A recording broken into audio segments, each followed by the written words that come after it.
Recording Studios. My name is Sylvester Mahoney. Sylvester Mahoney. What's up, y'all? I'm Joshua. I am JML. As I push a button back here, we turn the PA off. I got a ton of new gear I want to show everybody. I'm here with my man Hanz, who I wish I could show you, but he is incognito at the moment because it's all about the mystery around Hanz, the greatest synthesis master, guru, maestro in the world. Big shout out to Synth Renegade and all my peoples over there. Yo, Tactical MIDI, what's up, bro? Yeah, Hanz is here to take this away from me. I'm very upset about it. The Monopoly. We here over in Jersey, we got the Monopoly. Yeah, but we're... And he's giving me this delicious gem. He's giving me my freaking Eventide space back. My black hole. Yeah, he almost didn't get it No back. jokes. He almost didn't get it back. No jokes about me getting my black hole back. I got the EM1 here, and then what else is he giving me? Oh, over here in the suitcase. Oh, check this out. Just got this back, had it fully recapped. The last thing I did on the Synth Renegade site, I did a little shindig with this thing. Yeah, playing the Rhodes, right? Yeah. We got the, this is new. You know, I love running the Rhodes through this thing because the 15 Celestion really gives you the low mids that you're looking for out of a Rhodes, especially if you've got the Peterson preamp in it, which is a fantastic upgrade. I can't get enough of this mic. Now, the RE320, obviously different than the RE20. I know. See, then I get ADD. I go crazy. This is the other thing that Hanz came to give me. He pointed out it's never been rolled on the dirt before. So Yes, it's only been rolled indoors. Nerds of the world unite! So, it's the small little brother to the original ARP 2600. This is the ARP 2600. Is it, what do you call it? Just the mini, yeah. Yeah. The ARP 2600 mini. Yeah, we'll test it out. I have a huge bag of CV cables that I'm excited to get into, although I just sold my Hydrosynth, which I wanted to... You sold the Hydrosynth, really? Yeah, I did. Let's look at some of the cool synth that I've got. So, obviously the best synth in the room. Shout out to Tom Oberheim. The Matrix 12, probably one of the most coveted keyboards next to the CS80 ever made. Fun fact, when this came out, it was the equivalent to today's $40,000. Who was buying this? I can just imagine the guy in Flock of Seagulls like, yes, hello, I'm here in Sam Ash. I would like to buy this Matrix 12 for $40,000. Plunk. Like, I don't know anybody that was plunking down 40 grand for one, but it was $5,800. I don't even know what Flock of Seagulls are. Is that something down the shore? Yeah. Oh, okay, good. A bunch of Jersey boys. The Hydrosynth left, and in its place, I got a Waldorf, which I traded a vintage 6-channel Collins analog germanium 70s mixer that was in the Billy Joel biopic for this Waldorf. Say that 5 times fast. Yeah, and Novation Peak Oxford oscillators, very, very good dual oscillator desktop synth. And then as we move down, the Modor NF1, one of the only digital synths I have in here other than the Nord.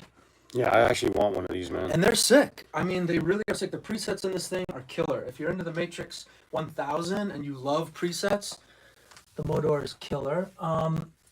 This used to be Hanz Volts. Yeah. I traded that. Do you remember what I got this off of you for? What did we trade? What did we trade for? Was it the Nord? SE1. No. I already have. This SE1 is a clone of the Moog Voyagers, in that the filter section is what put Moog on the map, and they copied the filter section to make the SE1, giving it the sound that it has. The Nord Rack 2, not quite as warm as the Nord Rack 1, but what's cool is I have the original card, which is pretty dope, and it's been upgraded to 12 voices. The Roland series, the MVS series is killer. I have a Proteus 1000 coming in that's going right here, believe it or not. And then, of course, my MIDI patch bay, the MIDI XT. I have a brand new MIDI controller. Oh, you want to go over that way? Let's do it. Well, I just The Oberheim DX. I just got back from Andy Fuchs. Had it fully recapped. just look at the knobs on this huge thing underneath. Yeah, this is the Atom Bomb console, the Gates producer. It's got only one functional preamp channel, and it's 4 passive inputs summed to a single I/O. It's a single input and output. You remember Total Recall? Yeah. Remember the scene with the dude who was the taxi driver? He goes, "Babe, makes me wish I had 3 hands." That's what. Yeah. 4 hands in this case. Yeah, this thing's gorgeous. What's up, Probes? What's up, Mark Anderson? What's up, And y'all? we're doing a double stream here. Yeah, he's holding, we're- Hans Volt's holding 2 phones. Yeah, JML streaming, and I'm also streaming.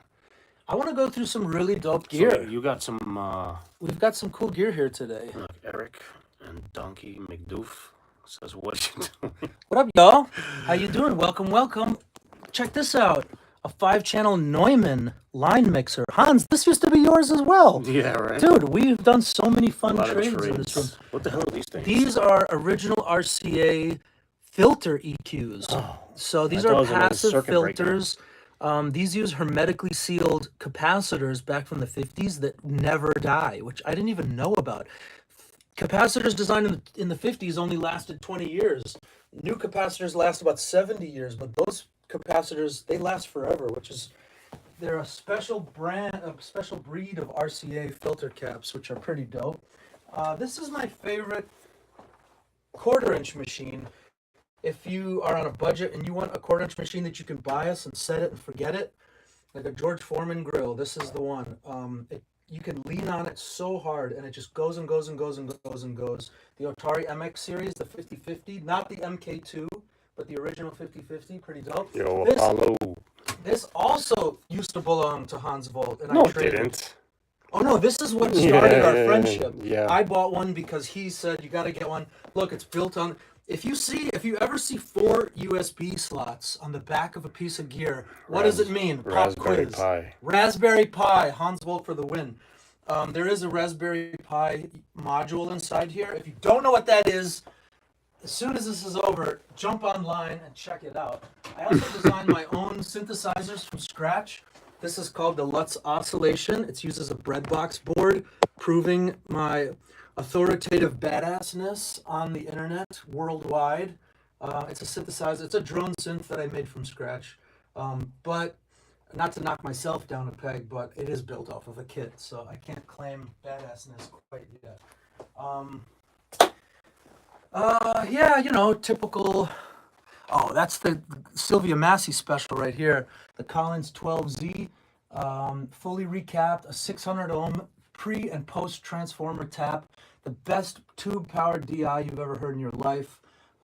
It's a single mic pre with over 90 dB of gain, the cleanest chorus space echo you've ever seen in your life, the RE301. The difference between the 201 and the 301 is it has a chorus effect and it has a sound on sound switch. That's the only difference, people. So when you see people, oh, here's your sound on sound switch, which is like an early looper pedal that guys like David Gilmour would use on stage for looping effects.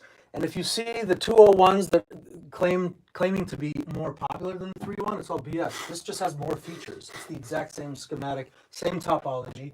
I'm I just gotta looking all follow over the you place. around. Yeah, this is the TubeTac LCA2B that's been modified Well, I got ADD, with so you know. stepped potentiometers. These are resistor strapped pots. These are Yeah. not, you know, some Mauser BOM, you know, cheap little Mauser pot. This is a resistor strapped pot that was hand built in Switzerland by a tech that I hired. Man, I don't even know what that means. It means that there's a resistor on every step.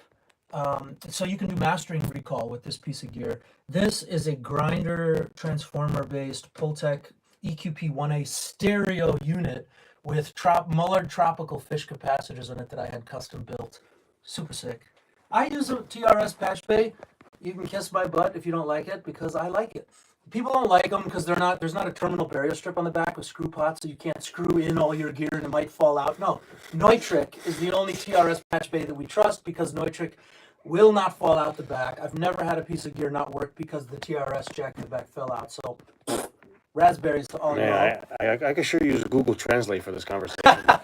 Dude, if you're familiar with the Federal, look at that piece of gear. Now, the original Federal, which you probably know, was a military piece of gear, and I have one right here.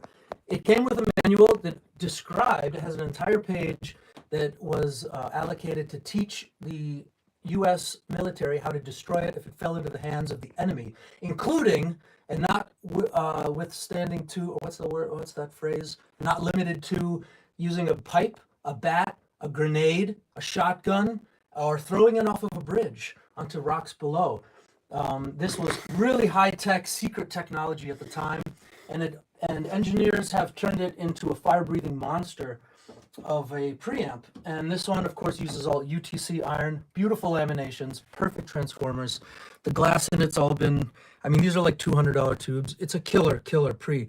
So the only problem with it is it's a single unit, and it uses the old octal tubes, which are really obscure. So there's a company called RGE that makes a stereo unit that you can link or unlink. By the way, unlinking stereo compressors is how you create stereo width.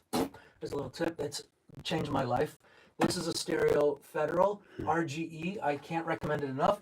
One of my favorite EQs in the room are the A-Range by Trident. The old David Bowie, Queen. Yeah, I mean, everybody, Madonna, Prince, everyone loves the old A-Range Trident console. Next to the ADB, it's probably the most popular Trident console. Aren't these these are the best holy compressors. grails, huh? Yeah, these are the Grail compressors. The 436Cs that have the output. If you ever see a 436 and it has a knob here, that's your output. And that means that it has the EMI RS-124 modification conversion. So these are the Beatles compressors that were used on every Beatles record. There's a long story about the EMI techs that flew to America because they couldn't afford the 670s at the time, and they saw these Altecs were a perfect format to create what they ended up doing, which is the most beautiful compressor ever made. The 438C, extremely obscure for those who know what the heck I'm talking about. Chandler made the RS-124.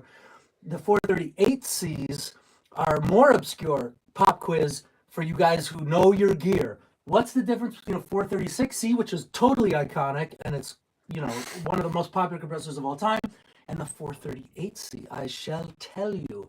It has another tube in the back for a preamp section because it's actually has a, these technically can be used as preamps, but this is a dedicated preamp section with the 436 compressor section, both of which have been gutted and redone by Marty Eck. And you will never get your hands on them because they cost millions of dollars. I sell them. I have extra pairs in my garage. I sell them for 12 grand. For millions of dollars. 12 grand each. They are for sale. 12 grand each. I've sold many to all Panic at the Disco, the Strokes. I've sold pairs to Sylvia Massey, all over the place.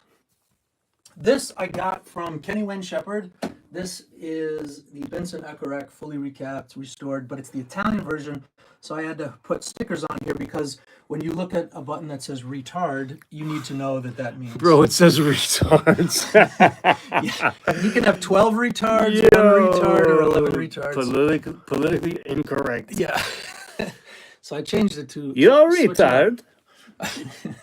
Very nice. We're not allowed to laugh at that, ding dong. We can't say that.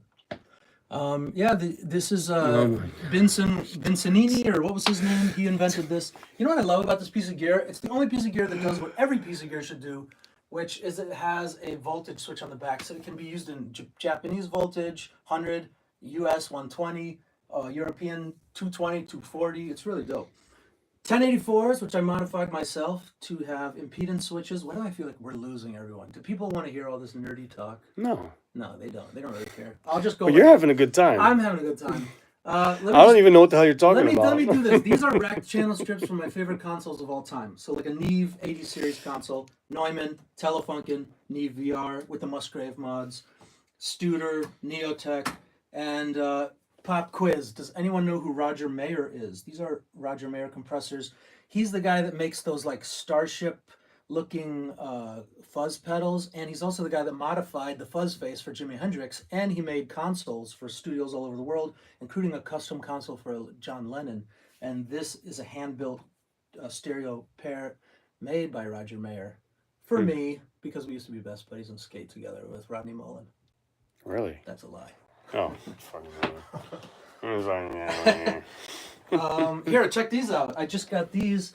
These are the GML 8200s EQs, some of the best colorful EQs on the planet. I got an API 2500 Plus because apparently you're supposed to for client presentation. I hate it. I never use it. Electrodynes. These are the 710Ls with vintage Jensen output transformers. And I found that when you connect two of the windings that aren't normally connected, you get a 20 dB bump. So pretty dope. I talked to Ken McKim about these, and he said that when you rack a piece of gear, kit, channel strips, and they don't have output transformers, you're actually going to wreck them over time. Most guys don't use output transformers unless they've got extra cash to burn. So I had these redone. This Gates Dynamo is the cleanest thing you've ever seen. I had the whole chassis sandblasted, powder coated. It's got a Meanwell power supply in it, also octal tubes. But these used to run with their own external power supplies. This one has it built right into the chassis by Custom Audio Labs, Martin Eck, or Marty Eck, in Kentucky, Edmonton, Kentucky, one of the greatest techs that has ever lived. He is a tech that, by the way, when Stefan Sank of Cloud Microphones said, it cannot be done to a piece of gear, Marty Eck had it done in 2 weeks. Vintage U87. You want to talk microphones? Here.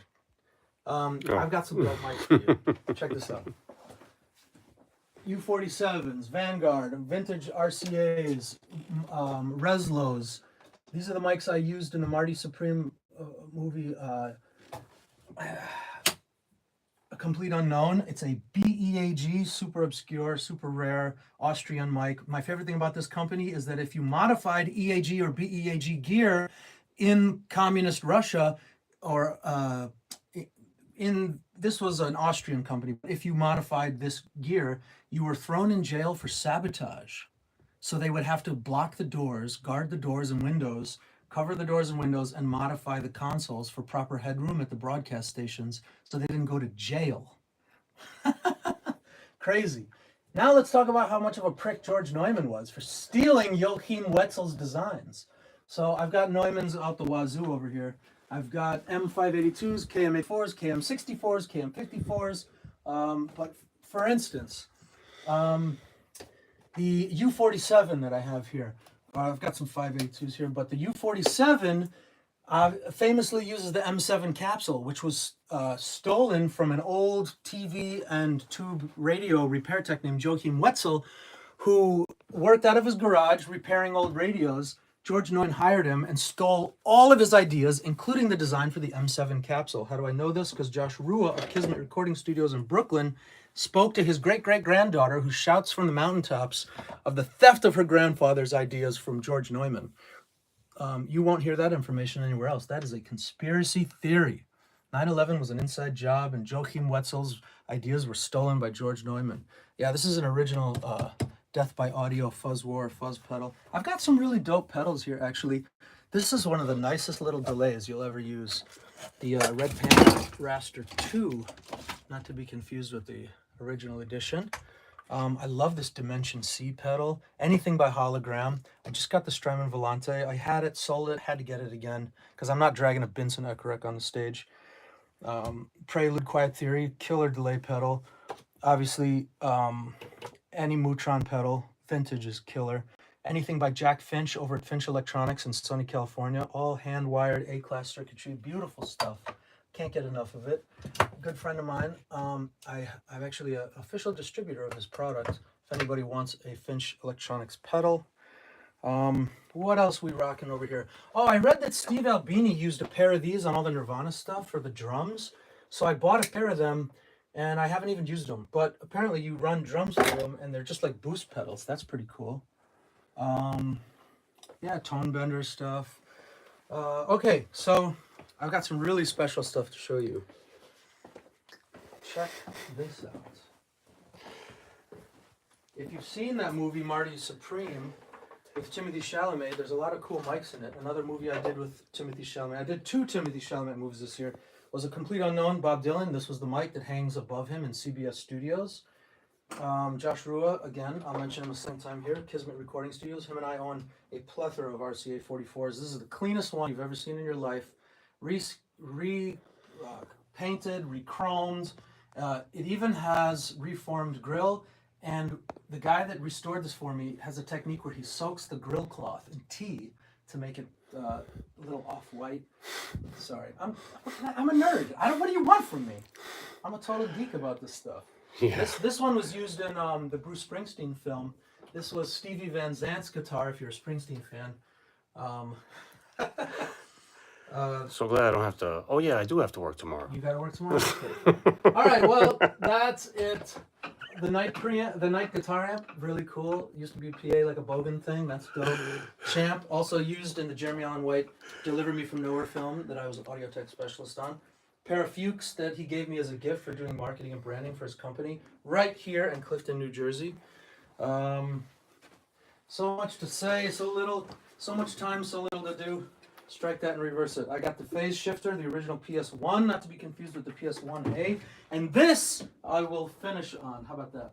This You gonna smash that? is a 2024 guitar that I bought. It's called the Special. They call it the SG Special Faded Cherry is the technical name. But I took it and I was hired to use it as a film prop in a recent Disney movie coming up. I can't say what because I have an NDA, but they tasked me to make it look like a 70s Gibson. You'd think they'd have all the money and budget in the world on a $250 million movie, but they didn't. So I spent $700 on it, and I turned it into this beautiful thing. It looks like a 73 SG, but it's actually a 2024 that looked brand spanking new about 2 months ago. Bleep, bleep, bleep, bleep. That's all, folks. I love you all.